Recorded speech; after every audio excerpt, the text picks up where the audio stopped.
Assalamualaikum warahmatullahi wabarakatuh. Selamat pagi, semangat pagi buat Ananda 10 PM1. Baiklah, sebelum kita mulai pembelajaran kita pada pagi hari ini, yuk kita berdoa dulu supaya pembelajaran kita pada pagi hari ini mendapat berkah dari Allah Subhanahu wa Ta'ala. Bagi Ananda yang beragama Islam, mohon membacakan basmalah, dan Ananda yang non-muslim berdoa menurut agama dan kepercayaan masing-masing. Berdoa dimulai. Bismillahirrohmanirrohim. Oke, Ananda semua, bagaimana kabarnya pada pagi hari ini? Semoga masih tetap semangat, tetap sehat, dan siap melaksanakan tugas Ananda sebagai pelajar. Baiklah, topik kita pada pagi hari ini masih berbicara tentang lingkungan bisnis. Di materi sebelumnya, kita sudah mempelajari tentang lingkungan fisik, ada dampaknya secara positif dan juga secara negatif. Dan lingkungan ekonomi kita sudah kupas satu persatu. Nah, pada pertemuan kali ini, kita akan membahas tentang lingkungan pemerintah, lingkungan hukum, dan lingkungan internasional dalam lingkungan bisnis. Nah, seperti apa? Yuk kita lihat.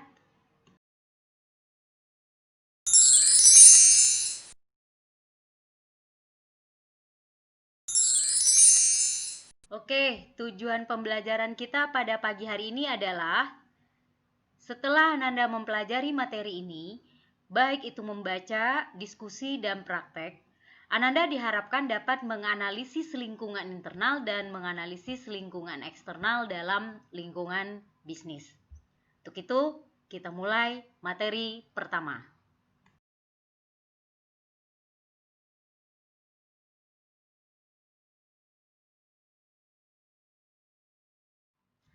Oke, kita mulai dengan lingkungan pemerintah.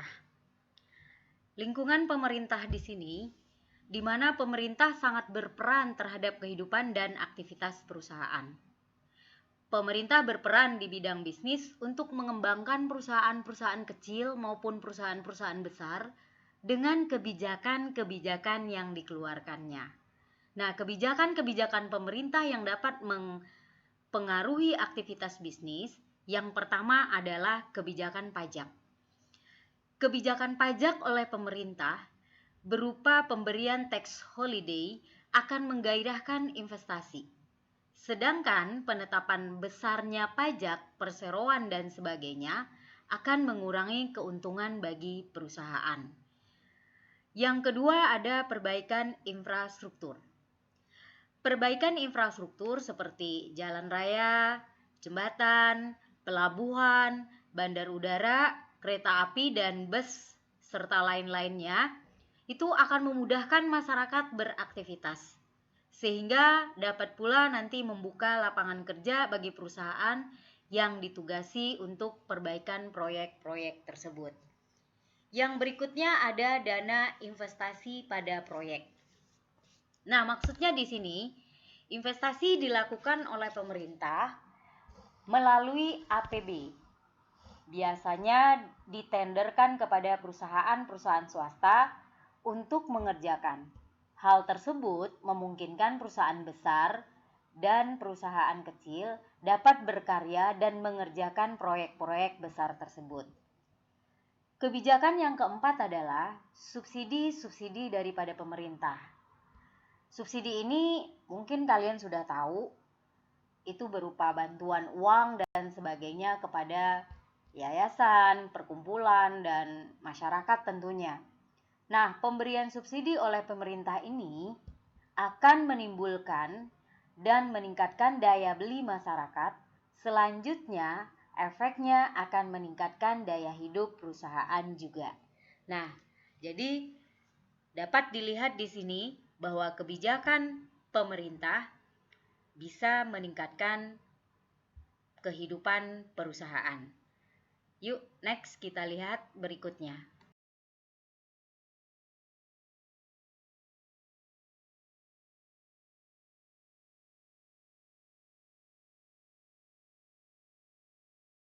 Nah, sekarang kita lihat lingkungan hukum.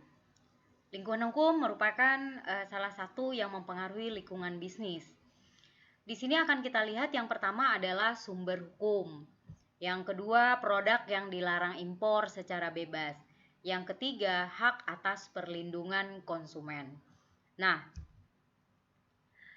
kita lihat sumber hukum. Sumber hukum ini di Indonesia ada dua. Ada hukum tertulis, itu berupa undang-undang atau peraturan yang sudah ditulis secara formal. Berikutnya ada hukum tidak tertulis. Ini dikenal sebagai suatu prinsip yang terutama didasarkan pada keputusan-keputusan pengadilan. Sedangkan yang kedua dalam lingkungan hukum ini adalah produk yang dilarang impor secara bebas. Jadi kamu harus tahu, tidak semua produk bisa diimpor secara bebas. Ada beberapa jenis produk yang tidak boleh diimpor secara bebas, dan itu secara garis besar di sini bisa kita kategorikan menjadi dua. Yang pertama ada produk terlarang, seperti obat-obatan terlarang, bahan atau materi yang mengandung unsur pornografi, uang palsu, dan sebagainya. Nah, yang ketiga itu ada namanya hak atas perlindungan konsumen. Nah, hak atas perlindungan konsumen ini adanya di Undang-Undang Republik Indonesia Nomor 8 Tahun 1999 tentang perlindungan konsumen. Jadi kelangsungan kehidupan perusahaan banyak tergantung sebenarnya kepada konsumen. Hal tersebut dikarenakan penghasilan utama perusahaan dari konsumen untuk membeli produknya. Jadi bisa dikatakan di sini tanpa konsumen perusahaan tidak akan jalan. Nah, untuk itulah pemerintah perlu memberikan hak-hak perlindungan terhadap konsumen. Oke, kita lihat slide berikutnya.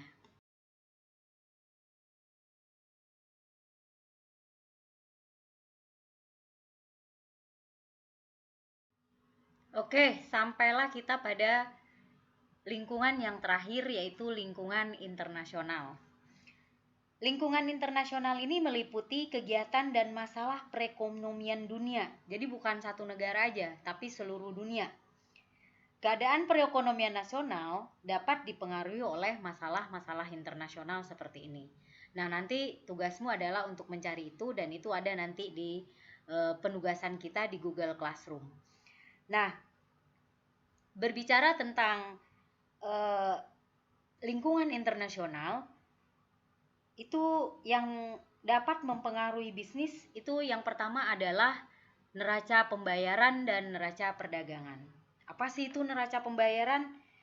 Neraca pembayaran itu merupakan suatu ikhtisar yang meringkas transaksi-transaksi antara penduduk satu negara dengan negara lain selama jangka waktu tertentu. Nah, ini biasanya jangka waktunya 1 tahun. Nah, konsep penting dalam neraca pembayaran adalah neraca perdagangan. Apalagi sih itu neraca perdagangan? Nah, neraca perdagangan atau sering orang menyebutnya dengan neraca ekspor-impor, ini merupakan perbedaan antara nilai ekspor dan nilai impor suatu negara pada periode tertentu diukur dengan menggunakan mata uang yang berlaku. Nah, neraca pembayaran ini atau neraca perdagangan ini biasanya ada yang positif atau yang disebut itu terjadi jika terjadi surplus perdagangan. Artinya nilai ekspor lebih tinggi dari nilai impor. Dan kalau dia negatif, itu sebaliknya. Nilai impor lebih tinggi daripada nilai ekspor. Nah, berbicara masalah neraca pembayaran dan neraca perdagangan ini yang melibatkan ekspor dan impor, apa sih itu ekspor, apa sih itu impor? Nah, nanti Ananda tolong baca dari berbagai sumber apa yang dikatakan dengan ekspor, apa yang dikatakan dengan impor untuk menambah wawasan dan ilmumu tentang lingkungan internasional. Nah, yang dapat mempengaruhi yang kedua adalah perusahaan multinasional. Pernah dengar perusahaan multinasional? Nah, perusahaan multinasional ini perusahaan yang memiliki usaha di banyak negara. dan perusahaan ini biasanya sangat besar. Kira-kira apa contohnya? Kamu sering pakai loh produknya, seperti Unilever. Nah, itu udah termasuk dalam perusahaan multinasional di mana kantor pusatnya itu ada di Rotterdam, Belanda. Seperti kita tahu, salah satu perusahaan multinasional ini adalah Unilever. Itu banyak sekali yang diproduksi oleh Unilever, mulai dari makanan, perawatan tubuh, pembersih, dan lain sebagainya. Nanti jika kamu berbelanja di Alfamart atau di Indomart, nah kamu mulai perhatikan, oh ini produknya Unilever ya. Jadi ketika nanti Bu Reja tanya, produk pembersih dari Unilever itu contohnya apa? Nah, kamu udah tahu akan hal tersebut. Oke, inilah tentang lingkungan internasional. Dan yang bisa mempengaruhinya, yang pertama adalah neraca pembayaran dan neraca perdagangan. Yang kedua adalah perusahaan multinasional.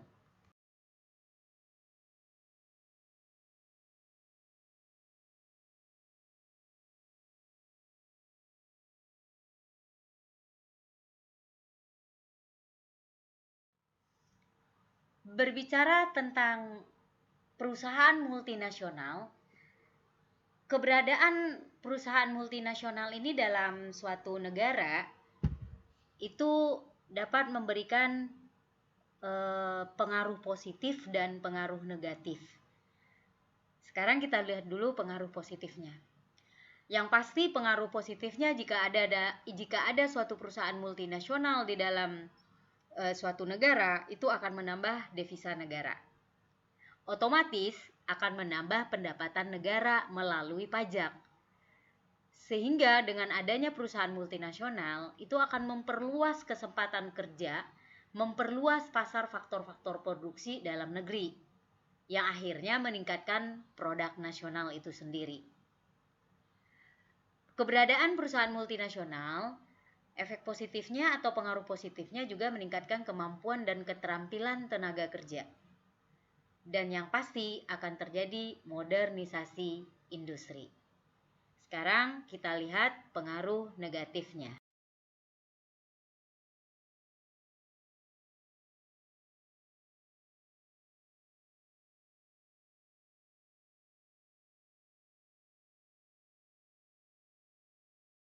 Oke, sekarang kita lihat pengaruh negatifnya. Pengaruh negatifnya, yang pertama, perusahaan multinasional itu dapat mempengaruhi kekuasaan ekonomi negara. Yang kedua, hasil yang diperoleh perusahaan multinasional berupa keuntungan itu akan dialihkan ke luar negeri. Yang ketiga, depresiasi. Maksudnya di sini sering digunakan untuk menyembunyikan keuntungan-keuntungan agar tidak kena pajak. Nah, yang berikutnya, karena dia perusahaan multinasional, otomatis kebutuhan bahan baku dan modalnya mereka itu dari luar negeri. Biasanya dari negara asal perusahaan multinasional tersebut.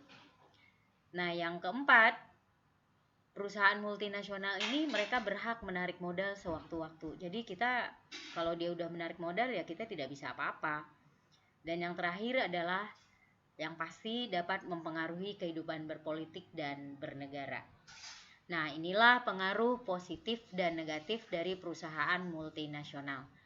Sampai di sini Bu Reja harap Ananda paham dengan penjelasan ini.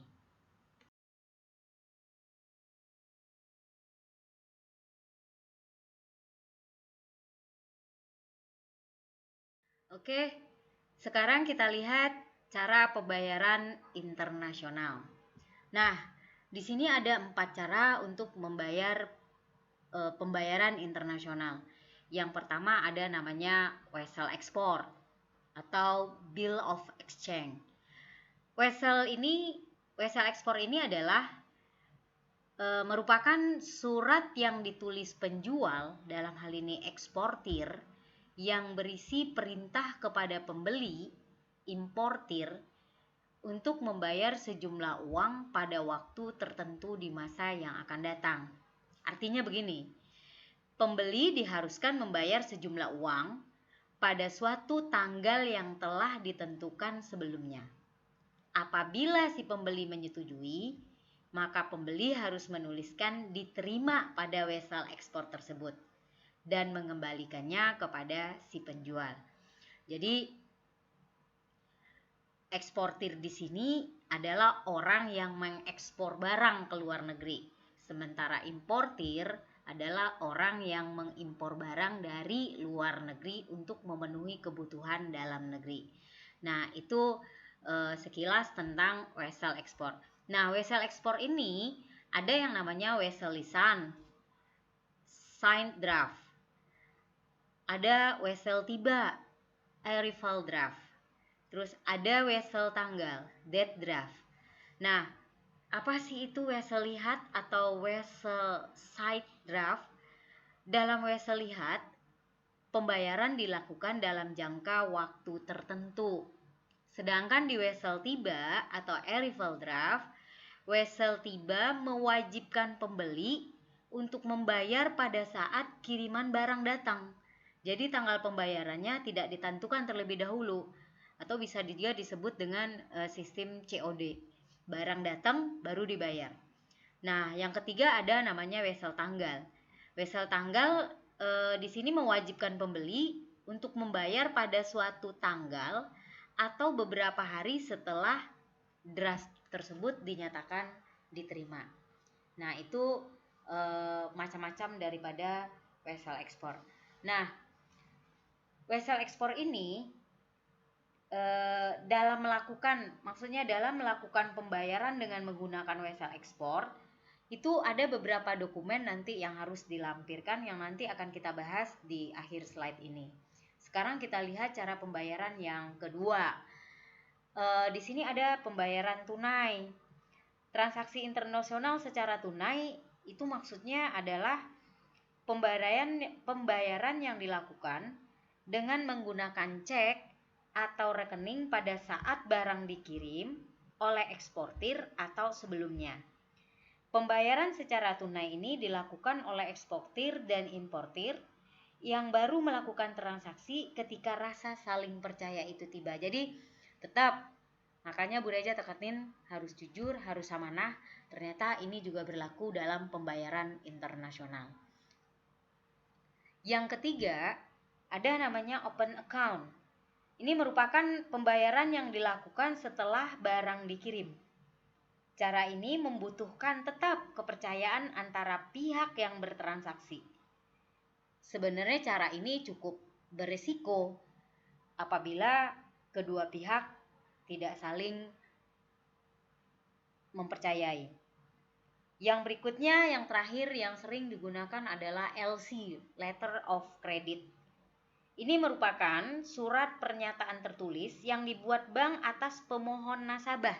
Dalam hal ini adalah importir. Ingat, nasabah dalam hal ini adalah importir untuk menyediakan sejumlah uang sebagai pembayaran kepada eksportir.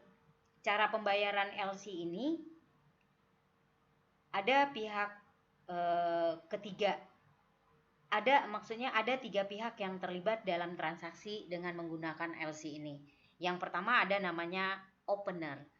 Opener ini importir, si pembeli yang membuka LC tersebut. Jadi dia buka LC-nya di bank. Nah, yang berikutnya ada issuer. Nah, ini biasanya pihak bank. Yang ketiga ada beneficiary. Ini adalah si penjual atau eksportir itu sendiri. Nah, inilah cara-cara pembayaran internasional. Yang pertama ada dengan wesel ekspor, ada dengan pembayaran tunai, ada dengan open account, ada dengan letter of credit yang sering disebut dengan LC. Oke, kita lihat slide berikutnya.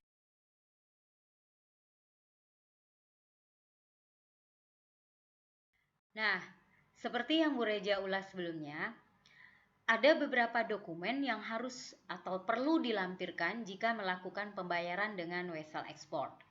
Yang pertama ada surat muatan. Surat muatan ini merupakan dokumen yang disediakan oleh pihak pengangkut dan dibuat di pelabuhan pemuatan.